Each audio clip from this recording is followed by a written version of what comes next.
Hey y'all, today I'm going to show you how to make a mandala, and these are the tools that you will be needing. The most special ones are the compass or the circular ruler. If you don't have a circular ruler, a compass works just fine. These are just to draw perfect circles, which is very important to make your mandala look symmetrical. So first you want to draw your vertical and horizontal lines to intersect so that you can determine where the center point of your mandala is. Generally, you can keep it to the center of your book if you want. If you don't want, that's fine too. Entirely up to you. So here I'm using my circular ruler, which is very handy for drawing circles. But if you don't have one, that's fine. You can use a compass, which are fairly cheap. And then you just draw your circles. Distance-wise, it's up to you. I like to keep them somewhat different, not always equidistant, just because this makes your patterns look a little bit more irregular and like just a little bit different. So it's up to you. You can make it, and you can do a lot of lines. You can do very little lines. The more lines you do, the more detailed your work can become. I just like to make it, somewhat different, somewhat spacious. This helps with my creativity. So you can play around and see what's good for you. All right, so now that we have our guideline, we have to also draw our angular lines. This will also help with the symmetricalness of your mandala. So, I divide it into 12s, but again, it's entirely up to you. The more you do, the more you divide, the more detailed your mandala will look. So it's up to you. All right, so now that we have our guidelines, which I cannot emphasize the importance of guidelines because this is what makes your mandala symmetrical. You can freehand it. I've tried freehanding it, which turns out terribly because it's not equal and things look really wonky. So guidelines are pretty important.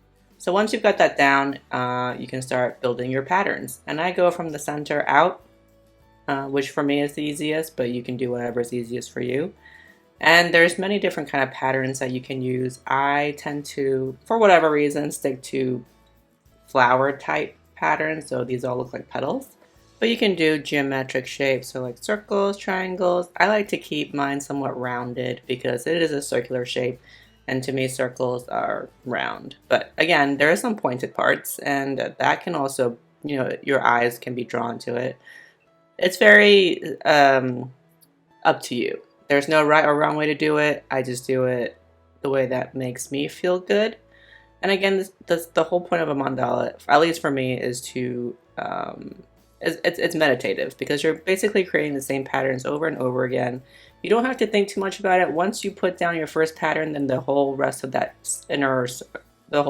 circle is the same pattern. So you don't have to put too much thought into it. And so you can just let your mind wander or empty your mind of thoughts. So the great thing about doing these guidelines is that, if you want to draw a circle, you've broken them up into sections, so it's far easier to draw a perfect circle, perfect-ish circle, than if you were trying to draw the whole circle by itself.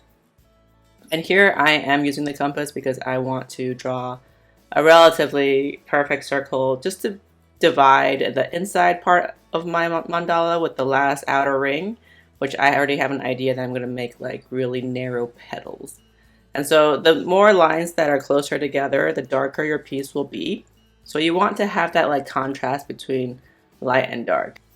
Okay, so here I'm just making a whole bunch of different petals, and the way to make them also equidistant when you don't have that like those angled lines for guides is to divide a section into the middle and then divide it again into, divide that section into two by putting a dot in the middle, and then do the same thing on both sides of the middle, and then that will make your space somewhat equal in distance.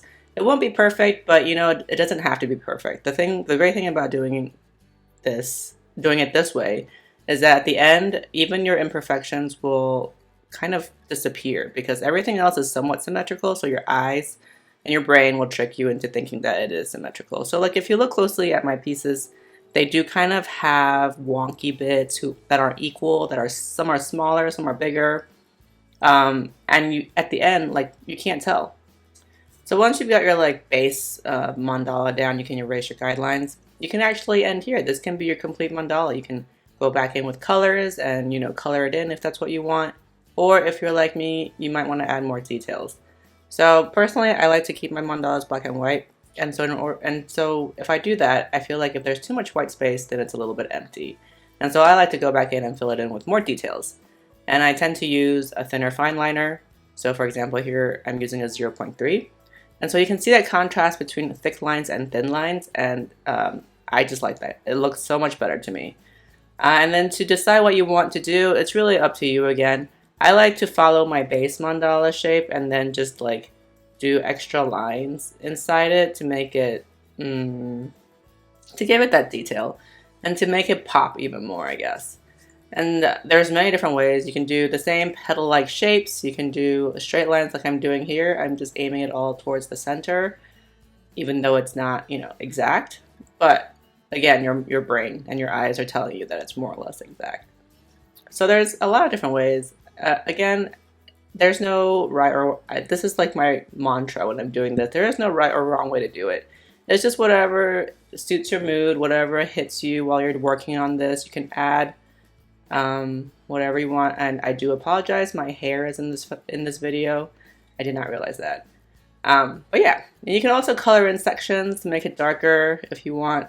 You can, if you feel like it's becoming too dark, you can go back in later, which I will do with a white pen to break up that monotony.